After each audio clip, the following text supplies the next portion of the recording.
Hello and welcome to the Glad You Knew Football Podcast. I'm Reece Ryan, and here with me is Christian Entreri, Evan Urbina, and Nicholas Gabriel. This week, we spoke with Australian football's journalistic icon, Valentino Migliaccio. We hear about Val's illustrious career in sports journalism, the state of the game culturally in Australia, and about his journey growing up with the underlying discrimination against football in this country. So, let's get stuck in with another Glad You Knew Football Podcast.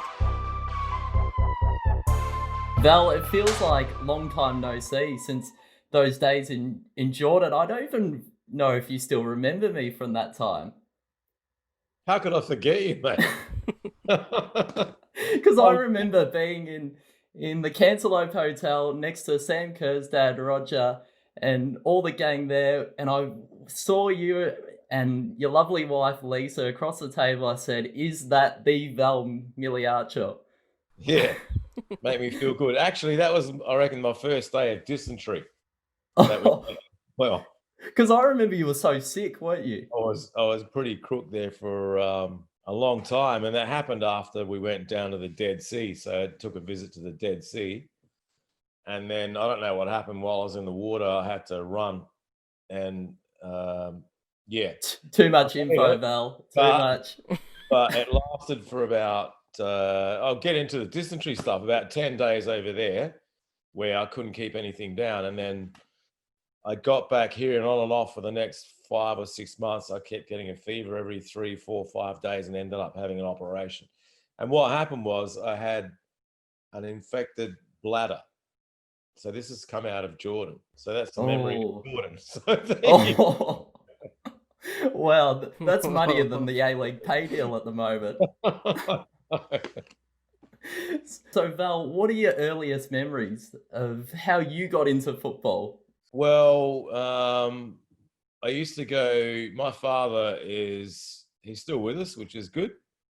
He was a mad keen Adelaide Juventus supporter, which is morphed into Adelaide City, and basically he'd be working his ass off most of the week. 6 days, 6.5 days, and back then they used to play football on Saturday afternoons, and I remember being taken when I was about 5 or 6 to Olympic Sports Field, where big crowds, first division, and it sort of grew from there. I remember in the early days, there was many times where fans used to jump the fence and riot.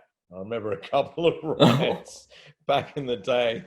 One at Hindmarsh Stadium, I think it was against USC Lion, who's no longer with us. That was a football club started by the Ukrainians back then, and another one against Hellas. That was the big rival, Juventus Hellas.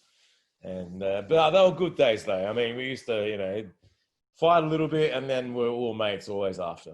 But that was my first memory. That's how I really got into being passionate about it.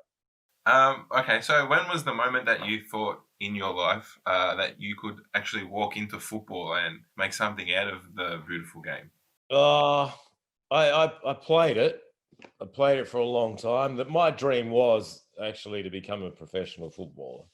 That's what every kid wanted to do. And so I ended up playing for a club over here called Polonia, who are now the Croydon Kings. Back in the day when they were coached by a former Polish professional, Edmund Koza, and not Edmund, Victor Koza. Edmund was his son.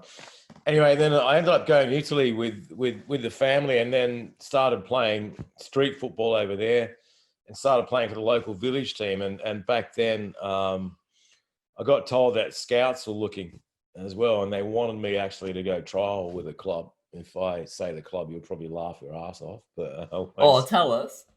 It was Juventus. No. Yeah, back then. That's what you would have dreamed of, though. Yeah, it was a dream and a half.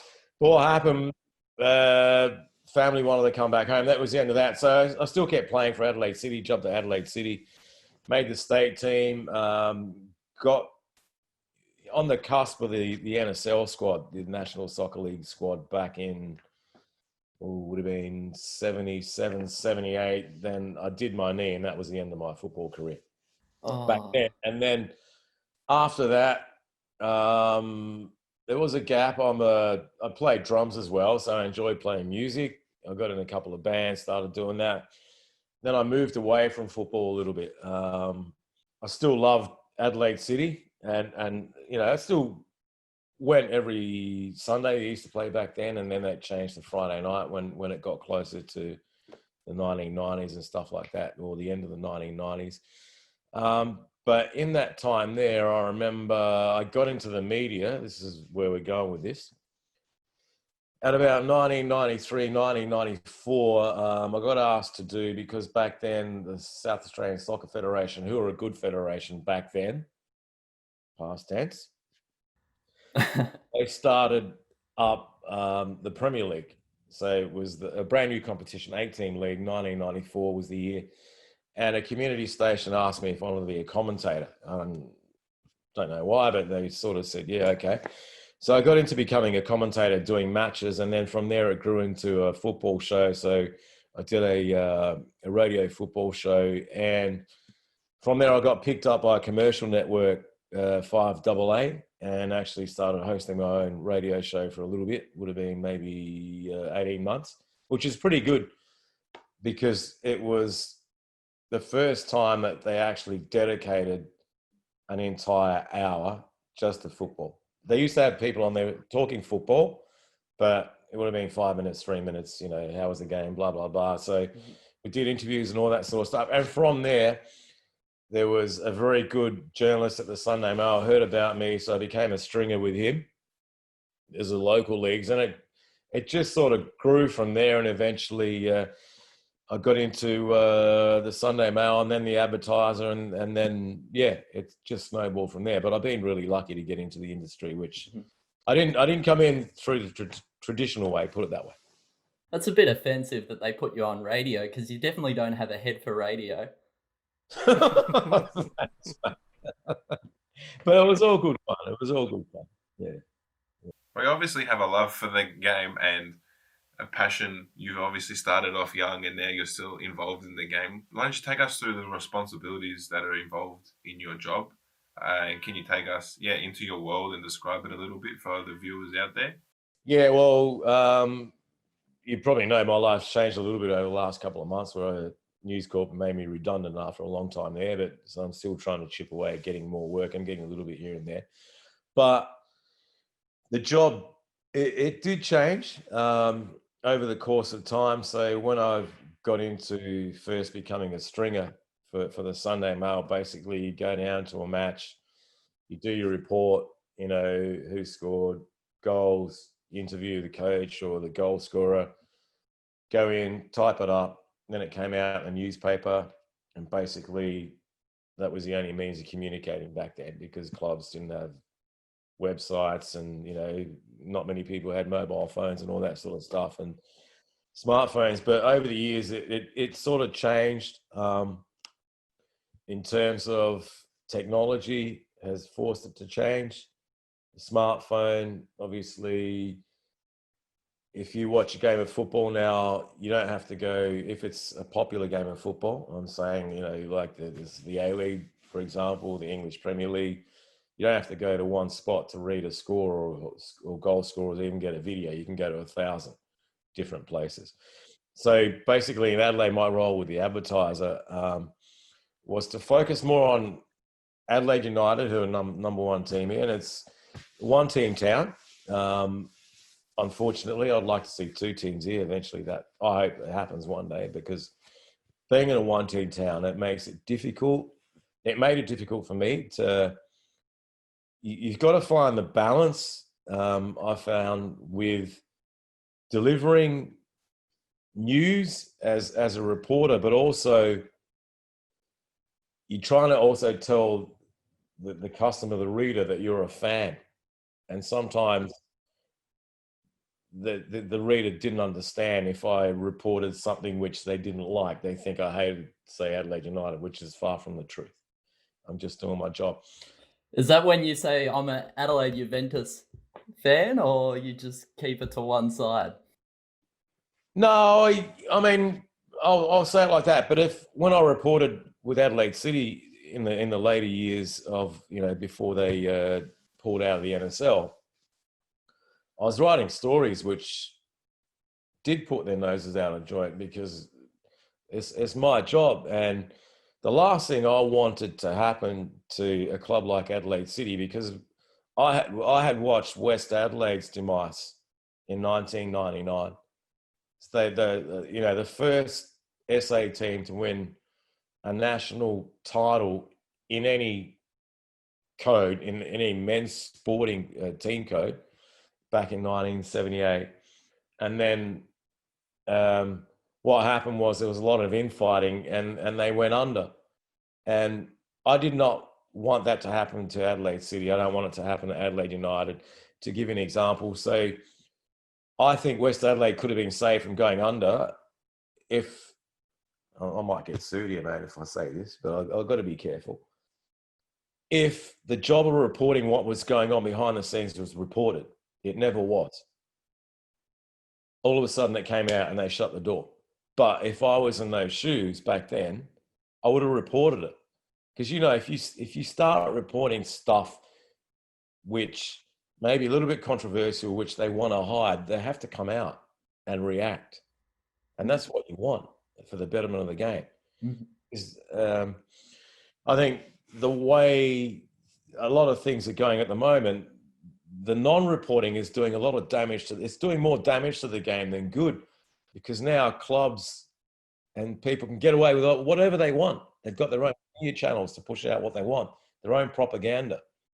And there's no middleman to say, hey, some of the things that you do are brilliant, but other things are not right. And it's about keeping the people honest, basically. That's what's so scary for me, Val, with you out of a full-time job, and there's only really Vince Regari for the football media. Yeah, Vince and Don Bossy. They're both Don Bossy as well. Yeah. But is that worrying that there isn't more in the game currently? It is. I mean, we've got other websites that are doing a pretty good job. I mean, you got football.com, FTBL, ESPN now stepping up, Optus as well. But the daily football stories, the daily news, that sort of stopped. We're seeing more featurey stuff, and every now and again you get a news story, and that's not what we want. If we need our game to grow, we need to be reporting on what's happening daily to educate the people out there, to let people know what's going on. There's a number of young players coming through. Who knows who they are now? Mm-hmm. We might lose a whole generation unless we can rejuvenate the game. And the media, it's all well and good to say, for example, I'll give you a bad example. Adelaide United released a brand new kit yesterday. They got UCAN, the Chinese manufacturer. It went well on their social media, but they're preaching to the converted. Mm-hmm. So I think we're bigger than that. We need to grow again. And I don't know what the solution is, but I think part of the solution could be that hopefully FFA get their own media channel, but they have to also allow journalists to be journalists as well. We can't all, blow the trumpet and do PR, good PR. We'll be doing PR, but also they have to be journalists when it's time to be a journo. Time to, you got to report stuff to see how it is. And like I said, because you get reactions if it's good journalism, and reactions are usually, even though they might not like it at the time, but it usually leads to good stuff. Did you ever feel under pressure to not publish a piece because of that fear? Because I feel a journalist has to hold people to account.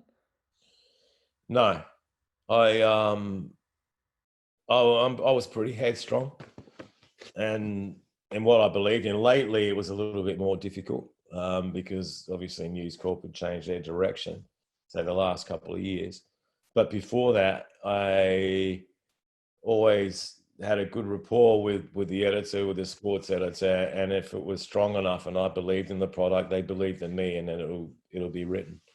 A lot of people, like I said, sometimes of the controversial stuff, they don't agree with you, and but I wasn't in it. It's not a popularity contest, for example. It's like I said, I believe in the game. I believe in the product. I think you report fairly, for the product to grow. But a lot of fans didn't understand it, or even the people at the clubs don't understand.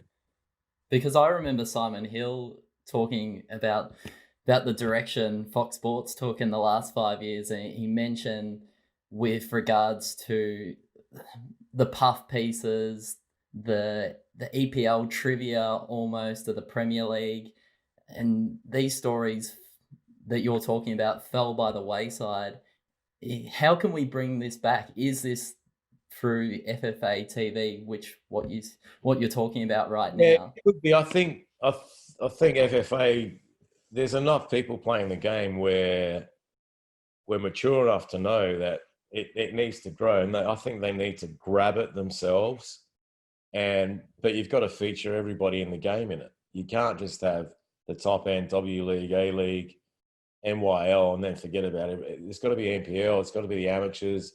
It's got to have like a click. You go to New South Wales and you can read about, an under 10 girl who scored 3 hat tricks in 3 weekends, and she's the next Sam Kerr. That's what we got to read. But also, you also have to read that, a player's unhappy because he's not getting paid. He's losing 50% of his wage, and he wants to go to Europe. I mean, they're stories. I mean, the transfer market. We've got no transfer market. We need to develop that. And you can click on any site now in Europe. A lot of the mastheads have got their own transfer market page where it's a rolling coverage. And you're reading about things going on every 10 minutes where we're here, the transfer market's open. Have you heard any big news coming out? Who's moving? Who's going where? It's another component of the game which we need to grow because people are interested in that stuff. That's obviously down to a lack of, I think you've touched on it a little bit as well before, but down to the lack of coverage for football in Australia compared to other sporting codes. How difficult is it, considering that you did say that you used to work at News Corp? How difficult was it for you to provide coverage for the game in this country? Well, I was lucky in a sense that in South Australia, virtually every day of the week during the A-League season and even during the NSL season, there was coverage. So I had free reign, but also you've got to be creative enough in your mind not to write just absolute trash and boring stuff, to come up with stories, different angles. And I had a good enough relationship with the clubs as well, where, you're able to speak to players. And then not only that, good relationships with a lot of the clubs around Australia where you could speak to a coach who about to front Hindmarsh Stadium and he might have had a controversial moment like a John Aloisi, say, for example, when he was coaching Brisbane Roar. So it was pretty good in my state. But then you go to the Herald Sun, the biggest selling newspaper, I think, in the country, and their coverage online was good, but in the newspaper itself, it was sporadic. So difficult, yeah, but you work with good people, good sports editors, and like I said, I've been pretty lucky over here. But we still have got a lot of work to do to get it out there, to actually unite the entire family. And just to give you an example, so the NPL, I'll give you South Australia again. So the NPL 1 and 2 have got, or State League 1 and 2 have got altogether 36 clubs. So, for example, Adelaide City puts out a tweet. It could be, I don't know, they've signed a player. And you think, this is what I think in my head. So Adelaide City have put out a tweet. They get 2 likes, player, maybe 1 retweet that's come from within their own club. Why don't all the clubs jump on board and retweet it, interact with it? So all of a sudden that 1 tweet gets 10,000 looks, 10,000 views. Then all of a sudden you're starting to build your own brand. And I think these guys, you've got the tools at your own fingertips on the smartphone to help each other out. But you're killing each other because maybe some guy at a club might have had a fight with an Adelaide City dude 15 years ago. Nah, screw that. We're not going to retweet his stuff. And the same with Campbelltown. I think, help each other out, guys. Make it a family. In 90 minutes, hate each other, but after that, be friends. Work. I don't know. Well, going off of that, it's obviously down to, I think, also maybe a lack of passion for sport, maybe. But I think, do you do you believe that just generally in Australia, we as a country don't understand and have the passion for sport, say for like overseas? Like for example, I know in Italy that they have with the Gazzetta dello Sport, that they have at least the whole paper front to back is full of sport. It's full Yeah. of the football. It's like you can see the passion is there for the game, and you see here Herald Sun. You said the biggest here in Australia. You only might see even for the AFL 5 pages. You don't really see much. So is that another thing that's it's down to, like the lack of passion just for sport in general here? Yeah, I think, or bring it down to say football, the way fans go to a game here compared to say go to a game in Italy, like you said, been to South America, watch matches, been to Germany, and here it's like going to a funeral. You know, I mean, even some of the, apart from Lucky you Melbourne live City close game. to the Barossa Valley. It's a Melbourne City game. yeah, well, I don't know because I've seen Melbourne City only once at Amy Park, but We're trying to Melbourne, take division out of this, Christian. Melbourne victory, I think, are fairly good, but only behind the goals. And you think, why doesn't the rest of the stand do it? Why don't they get involved? And you're right, passion. Is it because these clubs have been forced onto people when it started? So 15 years ago, here's your A-League. This is what they did. They tried to do the state v state rivalry, which bombed. It didn't work. Here's your A-League. You live in SA, you have to barrack for Adelaide United. But then you get people who followed West Adelaide Hellas for all their life going, what? I'm not going to go support them. You get people say, well, this is the truth. Yeah. Maybe not in those words, but No, probably worse words. So you get a roster on, Blue Eagles fan, the old Azzurri here in SA. So the kid, mum and dad has taken the two kids to watch the Blue Eagles all their life. Now I said, no, you have to support now Adelaide United. They won't do it. So it's again building the culture, and slowly, and it's up to the clubs to get the people interested. And that's maybe part of why there's passion lacking, because I feel that these clubs were forced onto people. Some of them jumped on, and we had that fantastic season, 11, 12, we had record crowds, 8 years ago. So it was on the up, and now it's on the downer. And what are they doing the rest of the slide? I don't know. Would you put that more down to passion for the game or just general fan culture in Australia? It's probably game culture. And the thing is that, and again, I'll have to take this state here as an example. Like, I remember going to a launch of, it wasn't even the NPL back then. I think it was the Premier League maybe 8 years ago. So we're all at Hindmarsh Stadium, and all the clubs are there with their captains and coaches and whatever. The very first message, and this I found the most bizarre season launch I've ever been to. The Bananas, what I call them, decided to screen full blast. I don't know if you got that video over there many years ago about how to behave on a football pitch. Walk away from fights and all this sort of stuff. yeah. That was the first message of a brand new season launch. Oh, wow. That was the very first video. It wasn't even a welcome to season whatever it was 8 years ago. They boomed it out like 3 times or maybe twice, and then got stuck into the season launch. So what happened at that season launch? They've immediately lost everybody. Yeah. And you go to Hindmarsh Stadium now, and the first messages that you get are to behave. I mean, how many people behave really at a soccer match? Shouldn't that be the last message that you give? Shouldn't you welcome the people first? Turn the thing into, I want to be here. I want to be here. I want to be part of the action. No, the first messages are, if you're a bad boy, spectators will be thrown out of it. And then you get into welcome to Hindmarsh. No, it's all wrong. So they're sending out the wrong messages already, and almost forcing people to sit there like with your hands folded and not do anything. So that's another point where I think it's wrong. And I'm just telling you, like, it's the little things aside from the game. And you think, why do they need to tell one guy out of 10,000 to behave, but tell everyone who's in the stadium that if you misbehave, you're going to get kicked out? And that's how they lead off their first messages as soon as you get into the stadium, which I find bizarre. It's so frustrating. Even when we go to Amy Park and we walk in and we see all these riot police and little kids are scared about the big horses, and then you compare it to a New South Wales police video and the riot squad is of a football match. You go, what's going on here? Yeah.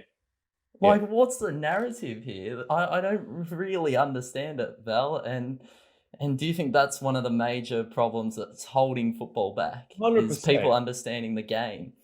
100%, because the wrong messages are being sent out on the way into the stadium. And then once you get in the stadium, the first key message is behave or you get tossed out. Really, I'll just pay $50 to get in. You're telling me to behave or you get, I mean, the wrong, totally wrong. Make it more family friendly. So what if the crowds start cheering? You know, don't surround them with police because they're going hard on jumping up and down on the chairs or whatever. Let it go. Let them have a bit of fun. We may have been guilty of that, Val, but that's for another podcast. But let it go. There's nothing better than, like, you know, fans getting behind their team and really, you know, living their dreams behind their teams. Yeah. Tough, man. Yeah, a lot of stuff that needs to change, I think. Do you think that's a flaw in the Australian culture with football, that the people are scared of the fans instead of get around it, and people here, they don't prompt that type of love for the game that makes it grow as big as it is overseas? Yeah, I think you're right. And, you know, I grew up in the game where, and I hate to say this word, but I got called a dago and a wonk, you know, because I like soccer. And I sincerely think that not secretly, I'm still a dago and a wonk to a lot of people. And that's the problem. That's the problem. But it shouldn't matter. But it does to the people who want to knock our sport down. Yeah. Mm-hmm. And how many times do you see social media, mainstream media, they'll pick up on a fight.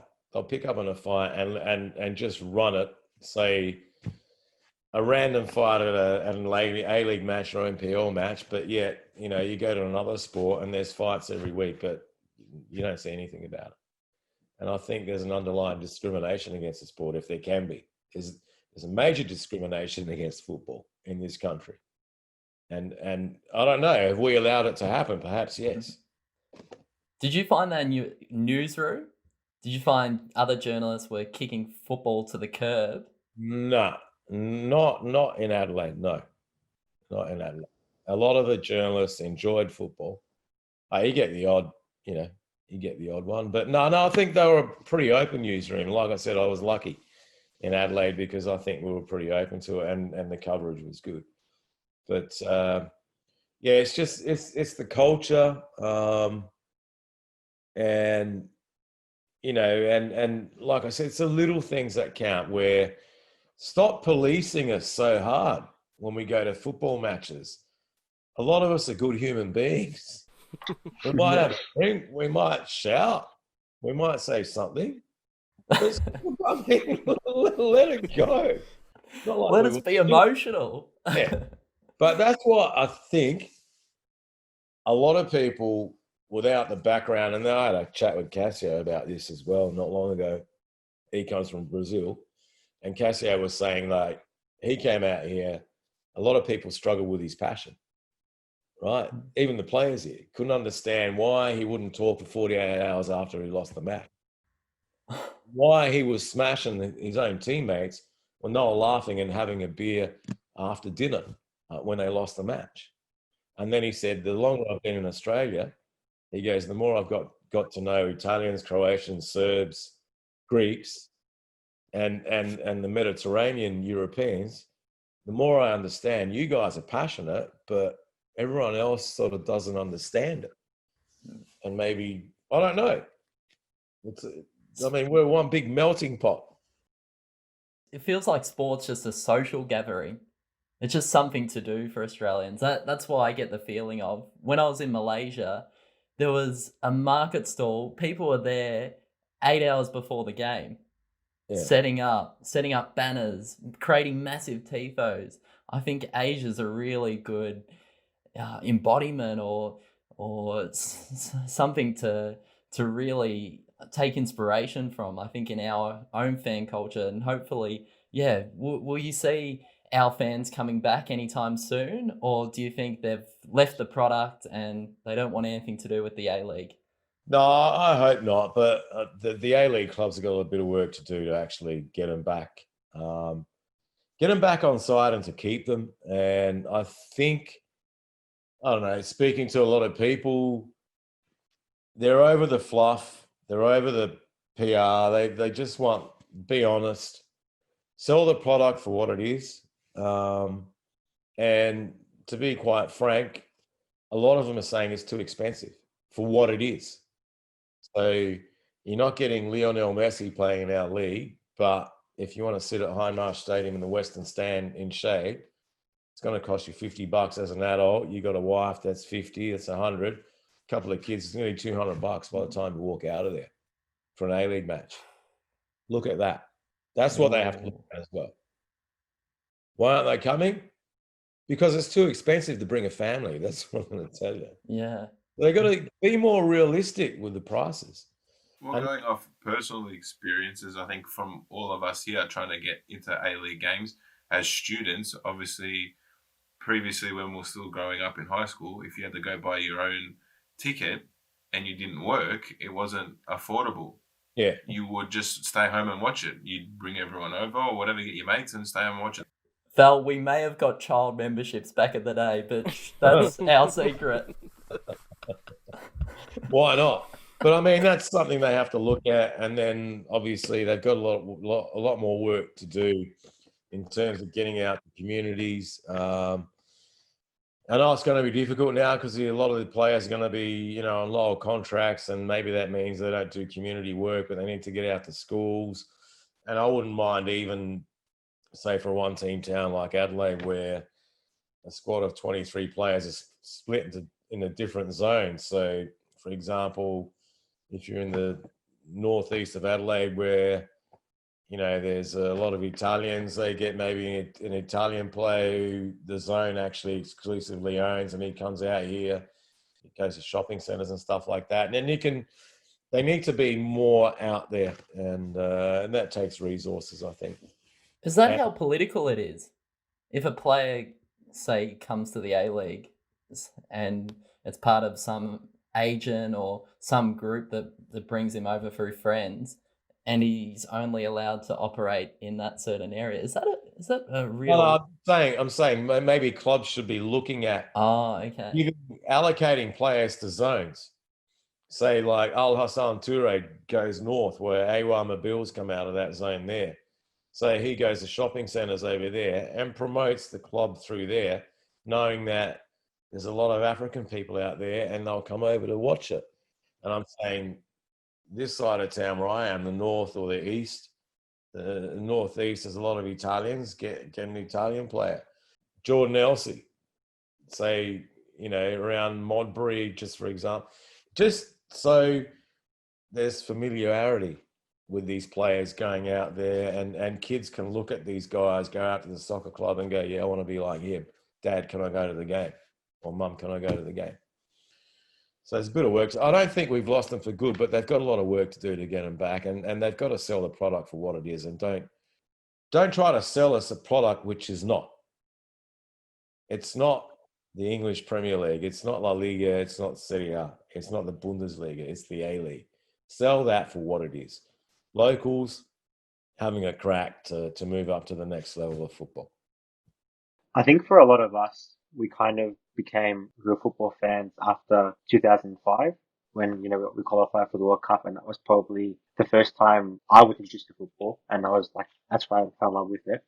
Have you felt that maybe since that moment, football has been taken a little bit more seriously? Yeah, what it did, it was a great moment, you know, because we got to the World Cup for the first time since '74, and what it did, it opened up the eyes of the mainstream audience, which is good. So all of a sudden, the Socceroos became the number one team. The World Cup, I think the ratings went through the roof back in 2006. You know, when it was played in Germany, not so good in South Africa because the team was on the decline, and maybe a little bit worse in Brazil and Russia. But it opened up doors. But what it also did was it's brought new corporates into the game. And the most annoying aspect for me have been the people that have come into the game. They've got no idea about the game, but actually were dictating to us what the game should be like. That's what has annoyed me the most. So have had nothing to do with it. Seen it light up, seen the funding, all got involved, and we've had a lot of people in this game that have done it a disservice because their background in it historically is absolutely crap. They know nothing before John Aloisi. They know nothing before Harry Kuehl. You know, if Milan Ivanovic was to walk past their noses, they'd have no idea who this legend is and who he played for, how he ended up in Australia, where he played Champions League against AC Milan, etc., etc. Yeah, I think that annoys everyone that's got some involvement in football in this country and in some way wants to see how this sport can grow. You see the people that are overlooking it and running it really don't have much of an idea of what they are doing and how they can progress this sport. You're right. And a lot of them, and I've got to be very careful here because hopefully you got good lawyers. If I mention names, I won't mention names. I'll start around it. A lot of The budget's pretty tight, Val, I'll tell you now. I won't go into names and stuff like that. But this is how I see it. A lot of the people that have come into the game because they've seen it light up. And I'm talking through all components of the game, except for players, because obviously these people can't play it to save their lives or even become a coach. But they're ticking KPIs to appease the government and not appease people in the game. That's what really annoys me. So I don't know if I'm confusing you with this. Can you give us an example of the KPIs that they would be trying to hit that would totally infuriate football fans, that they're not caring about the issues that are close to them? Say, for example, media coverage, and you get like, you know, a crappy rap in a newspaper. That's a KPI that'll be ticked. Or like ending up on the ABC Kids show with the grand final. That doesn't help. That was almost past my bedtime, how delayed it was. But that's what I'm saying. So these KPIs, they're helping the people on the board, and they take to the government and say, yeah, we're ticking all the KPIs. Can we please have more money to build a plastic pitch, which we're going to have to rip up in 5 years' time? And that's all they're doing, and not worrying about the actual people in the game. So that's why I reckon a lot of the wrong people are involved in the game. And I think James Johnson, a good person to run it now, he needs to get out that broom, and I think he knows who the real people are and who the people are that are here for the ride, and start cleaning it out and actually put people in there that care. Well, you've obviously been involved in the game, obviously as a player in the young days and now in the journalism area. Tell us what you've seen that has changed over the last 25 years for covering football. It's actually got the coverage. I thought it has improved. It's more expansive, and like I said, you know, but back in the day when sort of I kicked off as a print reporter, I'd file my story, and then you know, you'd leave the office at 8 o'clock, and then there'd be, if on my phone, I wouldn't be getting text messages because my landline wouldn't allow me to get text messages, but the news would be out next morning. Now, whatever happens now, and you write it in the paper right now, and it comes out tomorrow morning, it's too late. That story could have changed already 150 ways and stuff like that.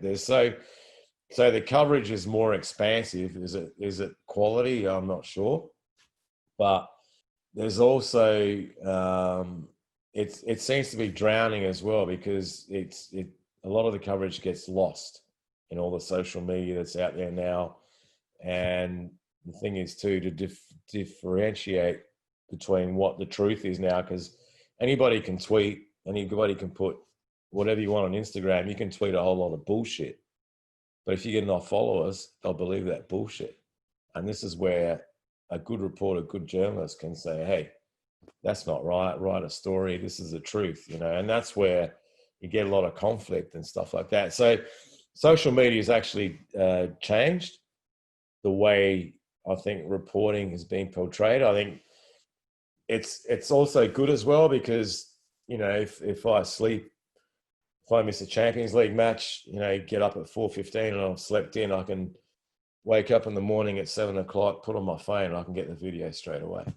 Whereas 25 years ago, I'd have to wait for the morning after to get a photograph maybe, or maybe Channel 9 News might run 3 seconds of Messi scoring this wonder goal and go, look, we're covering the Champions League. That's another KPI ticked by a commercial network. Let's do 10 seconds of football and that's it. You know, we'll keep the football fans happy. But yeah, it's changed. But like I said, it's getting lost a lot in a lot of the social media and all that sort of stuff. And and the game has to reinvent itself to put it in the forefront of everybody playing the game now. So, you know, I went to an Adelaide City match maybe a month ago now on a Saturday afternoon. Was sunny, was winter, no wind, perfect day. It was Adelaide City v Olympic. There might have been 100 people there, NPL match. And I'm thinking, my God, what's happened? What's happened? They've got 600 kids playing. They've got 600 juniors. Why aren't the juniors coming here? So the clubs have to do a lot of work themselves to bring it all together. And like I said, you know, there's so much work to do, and we've just got to do it.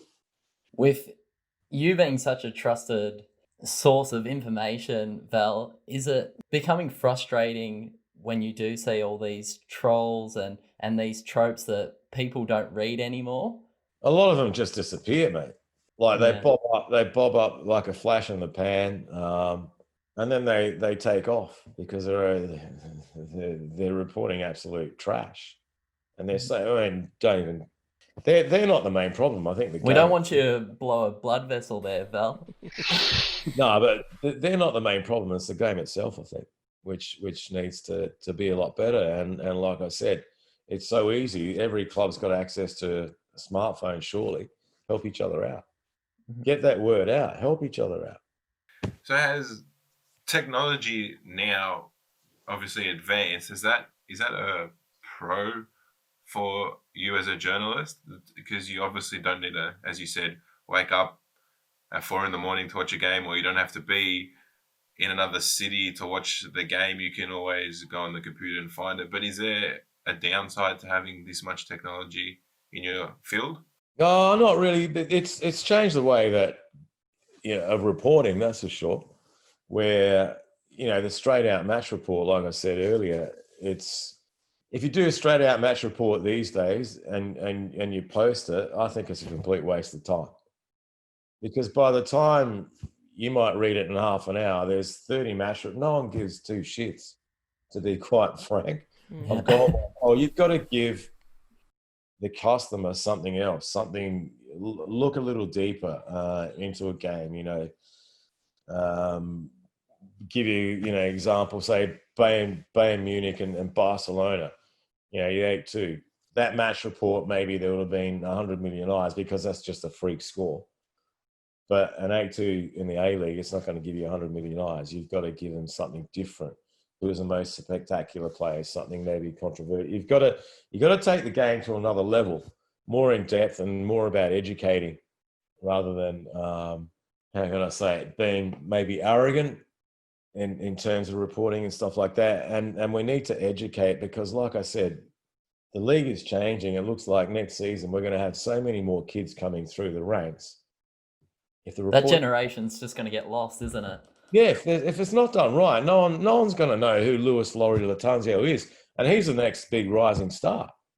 You know, Brebner blooded him at Melbourne Victory. This kid, half Italian blood, indigenous blood. This kid's on the way up. We need to read more about him. We don't want to lose that. So yeah, it's all about being different in the reporting, just to make sure to keep the eyes on what you need to do. And Yeah, like I said, the old, match preview, match report, they're dead and gone. And that's the new technology doing that. I think going off what you said about the young, obviously here you don't hear anything about who's in your youth system, any of your young kids. But I feel like it's also down to the fact that in the A-League, the teams actually have aging squads, where in Europe, players are making their debut at 18 years old. And that's when they're heard of, 16 even, sometimes 17. They're heard of because they're breaking through to the first team and actually training with them.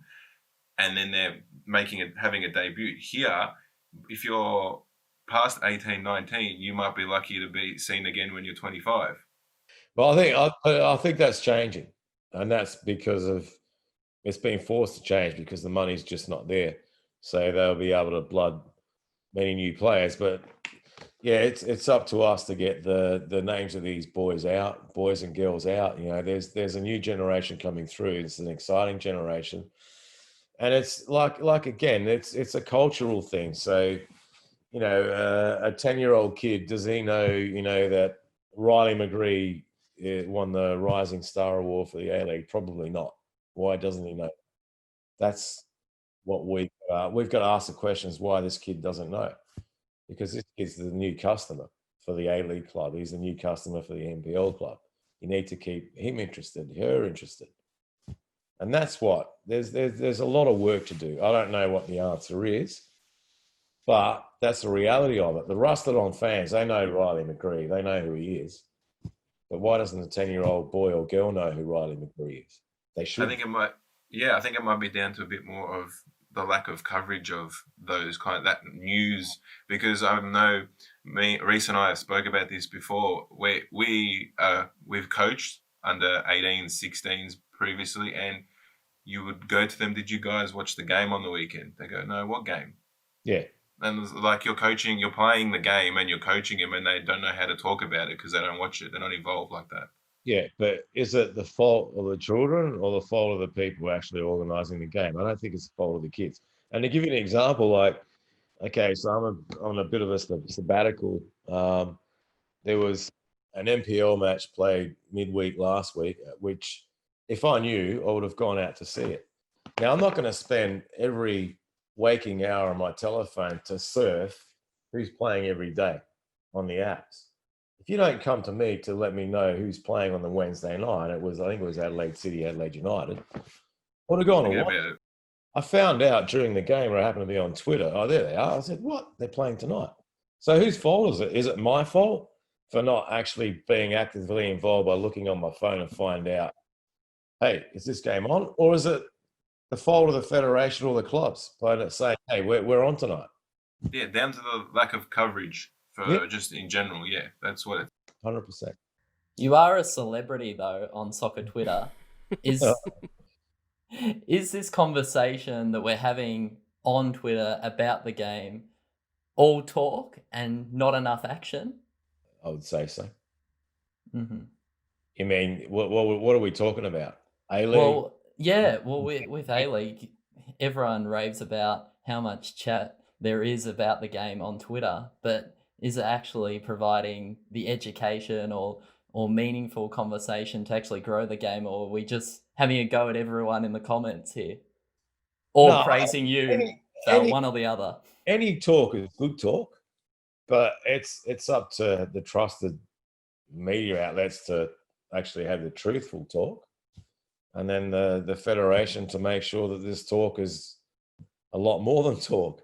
And what I'm seeing lately is a lot of talk about the national second division, and they've even named it the championship, and people actually shit canning it for these 30 clubs wanting to actually have a crack to see if the thing's viable. And this is a good thing, right? And they say, oh, how are you going to afford it? How did we afford the National Soccer League back in 1977? Because you had people at clubs put their resources, they worked together to make it happen. It wasn't the best product because, in my opinion, there's always been a discrimination against the game because a lot of Europeans played it here. It's un-Australian, which all that sort of rubbish. It's very Australian, this game. So they're having a crack, but people are shooting it down in flames. I think it's a good thing. The more people that want to play professionally, the better it is for the game. Promotion and relegation. Have a look at it. Do it. Why should a club finish bottom 4 out of the 5 years and still stay in the competition? Do you think that's the way that the A-League in Australia here need to go? Promotion and relegation sooner rather than later? 100%. What it does, you get rid of one, complacency, and rather than, before they were taking the money, TV money, filling up players, doing whatever, and then having another crap season, then going around again, then you expect fans to come out and watch your product. They're not going to watch it. Simple as that. And even the final series, the top 6 out of 11 clubs, give me a break, man. Shorten it. Make it the top 4. Or even the top 2. Screw the rest of the competition. Top 2 plays a grand final, that's it. Good night. If they need a final. They've already got the FFA Cup now, so I don't think You're right. And that's another thing they've got to look at, because before they play finals for financial gain, if spectators aren't going, what's the point of it? So, but I like to see the grand final, but I reckon, 6 clubs is too many. But you also need to have clubs put on notice at the bottom of the table. And they talked about, I think last year, that if a club finishes bottom, they're out of the FFA Cup for the next year. That's the last thing. That's probably the best thing they could do for now. But I'd like to see 2 clubs, the bottom 2 clubs, out of the FFA Cup. Don't let them play in the FFA Cup. Punish them. Give them a little bit of punishment for finishing last. But, but we need to have promotion and relegation. Every club should be worried about finishing bottom. But for the club to come up, they have to prove that they can stay up somehow. They've got to show their financials, the whole, kit and dice and all that sort of stuff. I think a lot of us, as football fans, we're so desperate for football to be better in this country. And I think a lot of us naturally look to the MLS, and we say the MLS is somewhat the same age as us, and they've gone, so well over the last couple of years. What do you think needs to happen in Australia to change, to become more respected? Is it a financial issue, or is it a combination of factors? Is it coverage? What do you think needs to happen maybe in short term to become more respected? Oh, I think if we want to be like the US, we need to bring in maybe 300 million people in the next 6 months. That's one thing. So they got the population, and in that population, they've got so many billionaires. And you look at, David Beckham started up his own club now, into Miami. David Villa has got Queensborough now, and what is it, the first division or the second division in the US? So they got a lot more money.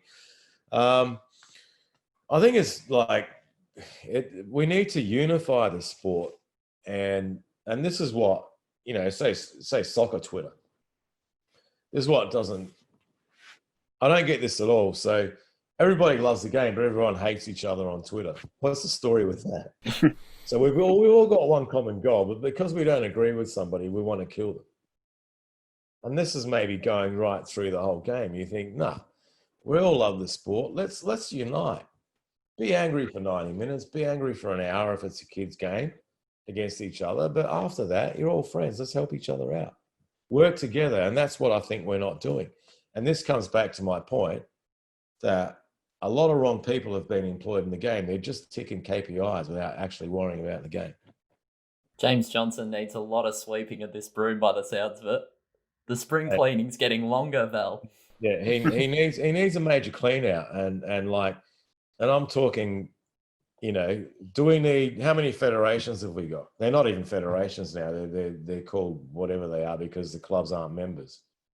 So I cannot believe, if you're a club, you pay your fees, you haven't got a vote on the board, you got no say in the way the competition's being run. That to me smacks of communism. No?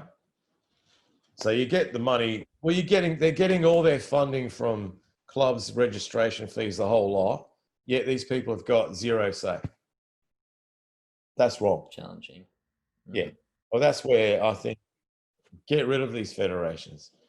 Make it under one banner, have branch offices, cut down the costs in that situation. And I read somewhere, I think Bonita Merciato's put out there, I think it was 60 million that the state federations actually pull out. Whoa, is it that much? Yeah, around that mark. Oh, that's what I read, I think. Whoa. So they've still got a fair bit of power to wield in terms of the game. 100%. 100%. I didn't even realise that. Wow. So, you got, are they working together? I don't know. So break some of those barriers down. We should be run under one umbrella. Give stakeholders a say. Let them vote on what they want to do. Why should they be dictated to? And you're thinking they're the ones bringing you the funding to keep the game going, yet they've got absolutely no say at all. It's a super difficult issue that's going to take a long time, I think, for them to work under one umbrella. All right. Well, I hope not. I hope that they're smart enough to do it. And the only people that could do that, I think now, because I don't think the way the Constitution is, and we're getting into the political area of the game, which I don't want to touch on because no one really gives two rats about the politics of the game, is the Constitution needs to be changed. And do you think the people actually on these boards would want the Constitution to be changed for the betterment of the game? They won't. The only people I think who are able to change everything is the federal government saying, okay, football, you want $100 million in funding? Yeah, we want more stadium, whatever. We're not going to get it unless all these federations get wiped out. That's what needs to happen. Actual government has to get involved to shut them all down. I don't think FFA has probably got the power to do it. Considering all those factors, what gives you hope for the game? What gets you up in the morning and saying this game is moving forward? Benevento being promoted back into Serie A. When you see a little tiny club like that, right, in southern Italy, 10 years ago, decimated, didn't have a cent to its name, all of a sudden rising from the ashes, making Serie A, getting their first point against AC Milan when the goalkeeper Brignoli scored that equaliser a couple of years ago, going back down, then coming back up again. That gets me up in the morning, say, this is the beautiful game. We're going to do something with it. I know it's a bit of a tangent. Yeah. But when you see stories like that, you think, this game, there's nothing better. There's nothing better than this game. Isn't Inzaghi the coach? Yeah. Whew. But I'm just saying, like, when you see these little, even Atalanta, a really small club playing Champions League and getting to within a whisker of knocking out PSG, right? And this is a number one development club in Italy, and what they've chipped away at it, made enough money off their sales to actually build a squad to play Champions League. They were worried last season. I'm good friends with the chief of the juniors over there, that they wouldn't get the balance right. So they think if we put our resources in Champions League, we could get relegated. They didn't. They got back in the Champions League. That gives you hope, because you know that the game, if it's done properly, everybody can win. And I think we can do it. But like I said, we need unity. We need to work together. We're not all enemies. We've got to be friends. We've got to work together. Make it happen. This is too many individuals here. You're right. Only worried about themselves. We just need some magical Gasparinis, I think, in our coaching ranks. I know Gasparini, but it's all about unity, bringing the whole thing together for the common goal, and being realistic. Don't sell kids a false dream that you come through this pathway, you're going to play for the Socceroos. Out of how many kids are playing? I don't know, 400,000 kids? Maybe 2 of those kids are going to be Socceroos in the next 10 years. Sell them the truth. Don't sell them lies. They do that right around the world. You want to become this player at this level, you got to do this, and that. You can't cheat it. You can't stay on PlayStation 10 hours a day. Go have a kick. Play 10 games a year and think you're going to be playing alongside Lionel Messi at Barca. It's not going to happen, bud. That's the hard truth. I would hate to be your son. It's no fairy tale. There's nothing better than the truth. There's no fairy tale. There's no fairy tale.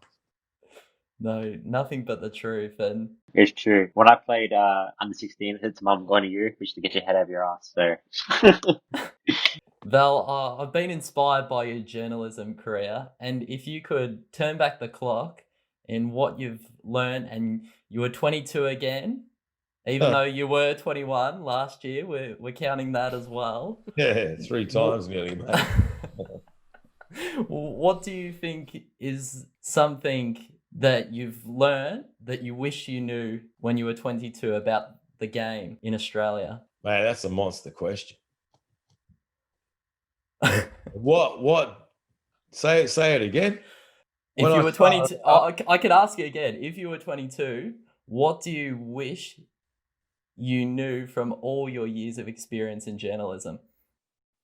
that I had the contact list that I've got now when I was 22, then I'd be writing about Serie A football in Italy. How about that? Really? I'm saying, because the older you get, the more contacts that journalism is about contacts and making contacts. Mm-hmm. I think if I had the contacts that I've got now when I was 22, I'd be working maybe in the top league. Anyway. Hopefully that dream is not just a fairy tale and that becomes a reality for you. We live in hope. Yeah, no, I still want to work in the game, that's for sure. That's for sure. My dream actually would be to follow a season of Serie A and work over there. That's a dream. In Benevento. Actually, yeah, I wouldn't mind Benevento. I'd probably be more welcome there than maybe covering a team like Milan or Juventus. But yeah, Benevento, it's a great story. Like I said, that's why football's a great game. You know, you give everyone a dream and they can achieve it, and they get there, and that's what we need to do for the game here. We need to open the doors up, get the pyramid happening, make every club in the country, if they want to, have the dream of going up into that top league. Make every kid have that same dream as well. Don't just shut the doors and say, this is it. We've got 12 clubs. That's it. If you don't play for this club, you're not going to play pro football. That's crap. Open it up. On that note, thank you for giving us the little nuggets of genius from your career and the mark that you've left on all of your listeners and readers over the years. It's been enormous, your contribution to football. So we can't thank you enough for being on the Glad You Knew Football podcast, Val. Thanks, guys. I've enjoyed it.